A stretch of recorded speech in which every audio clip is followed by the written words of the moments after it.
Let's get started talking about some details of the periodic table. Periodic table was first organized by a Russian scientist. He put elements in a specific pattern to organize them in what has now become the modern day periodic table. It's been tweaked and rearranged a few times. When the periodic table first came out, this was back in the mid to late 1800s. They had the elements organized by increasing atomic mass, and then it was rearranged, and now the periodic table is organized by increasing atomic number, meaning increasing number of protons. So I need you guys to look at your book or print out a periodic table so you can move along with me in this video here. This is from your book. This is a periodic table. Periodic table, if you notice, has numbers all across over here, all on the top. These numbers, there's two numbers. There's a Roman numeral with a letter, and there's also a systematic number. So it's 1 through 18, and also 1A, 2A, and then over here 3A, 4A, 5A, Roman numerals.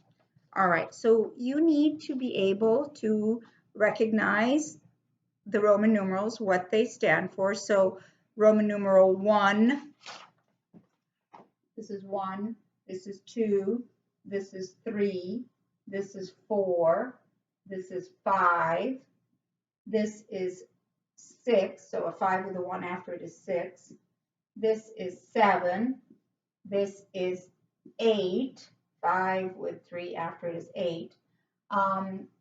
X means 10, so X with a 1 in front of it is 9, but we don't need to go that far. So basically you should know 1 through 8. Okay, don't worry about these two guys.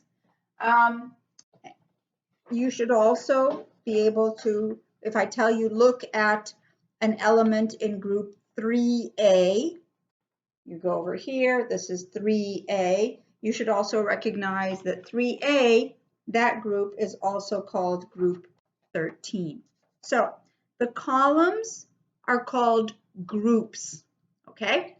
The rows are called periods. So we've got period 1, 2, 3, 4, all the way through period 7. There are 18 groups and there are 7 periods. So if I tell you what period is calcium in, you go over here, you see calcium because you've memorized the atomic symbols, right? Take it seriously, guys. I know it's a pain and you're doing it at home, but make some index cards, especially for those of you who want to succeed in this class and you're thinking of taking higher level chemistries. Honestly, it's like you can't read unless you know the alphabet. You can't really do chemistry unless you know the symbols of the elements. So take it seriously. All right, so let's say I asked you about calcium. All right, what period is calcium in? You would come over here, you find calcium, it's in period 4. What group is calcium in? It's in group 2A, it's also in group 2. What about if I tell you what period is chlorine in? Chlorine, you look over here, chlorine is in period 3. What group is chlorine in? It's in group 7A and 17. All right, so now you know what are periods and what are groups. The periodic table has this zigzag line in it. This zigzag line differentiates between the metals and the non-metals. The metals are a lot. Anything to the left of the zigzag line, those are considered metals. Anything to the right of the zigzag line, those are considered non-metals. Except for hydrogen. Hydrogen, even though it's over here, the only reason they have it over here is that electron-wise, it's similar to everything in group 1A.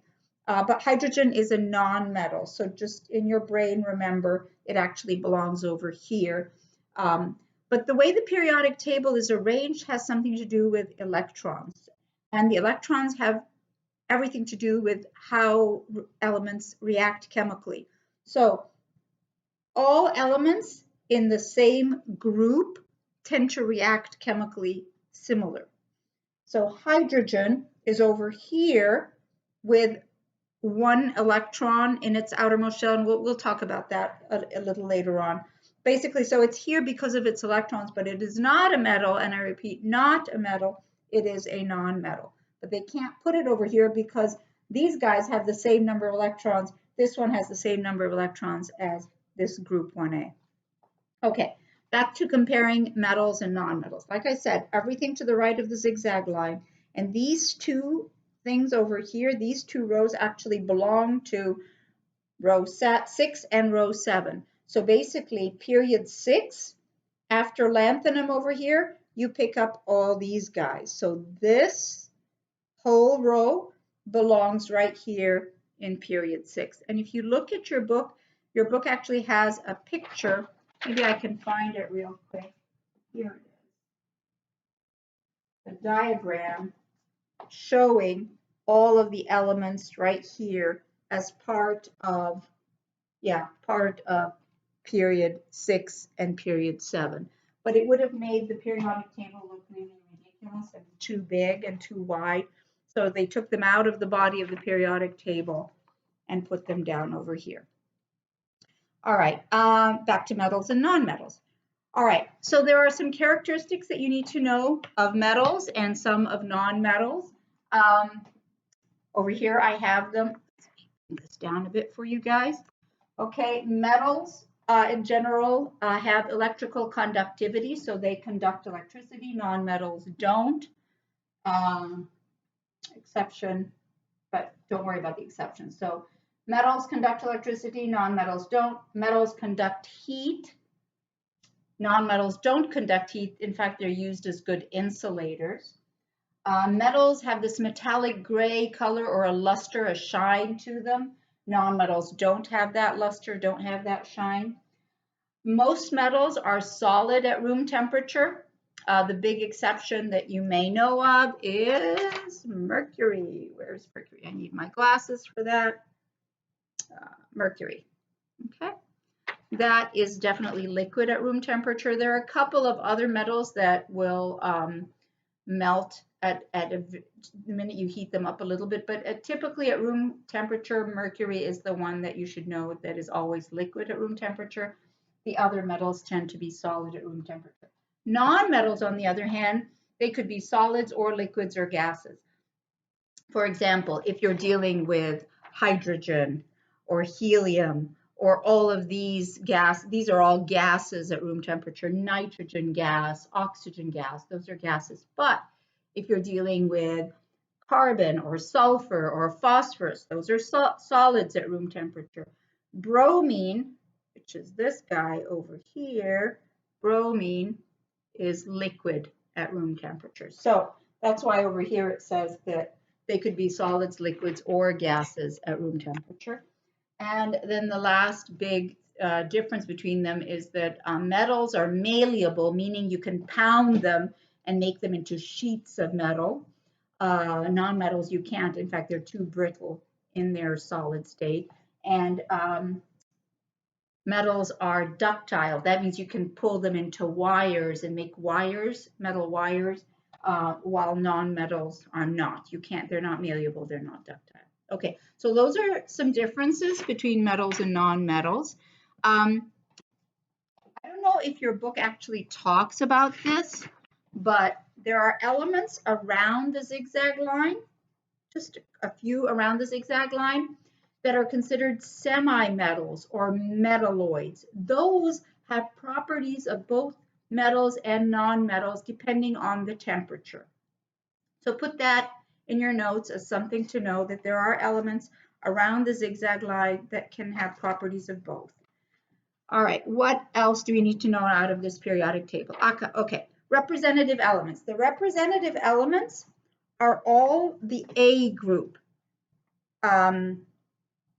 These are the B groups. You see how with the Roman numeral it has the letter B, the A group. So 1A, 2A, 3A, 4A, 5A, 6A, 7A, and 8A. Sometimes they call them the main group elements, so either representative element or main group elements. That's the terminology that you need to know. Transition metals.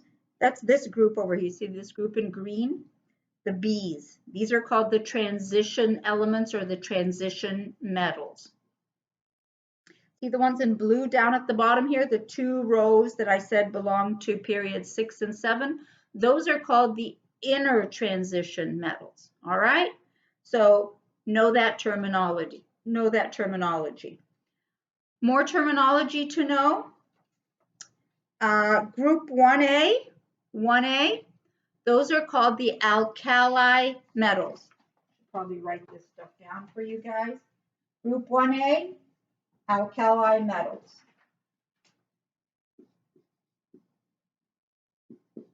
Alkali metals.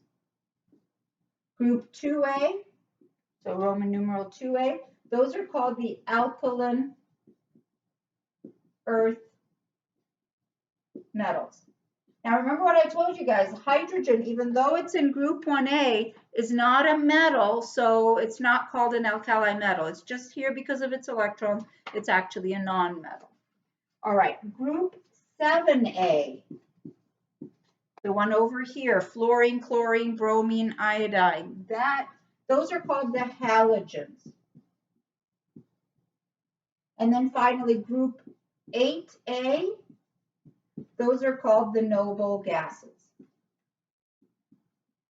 Okay? So you know some key terminology. When we come back to the next video, we will begin talking about electrons, electron configurations, and all sorts of fun stuff. Okay?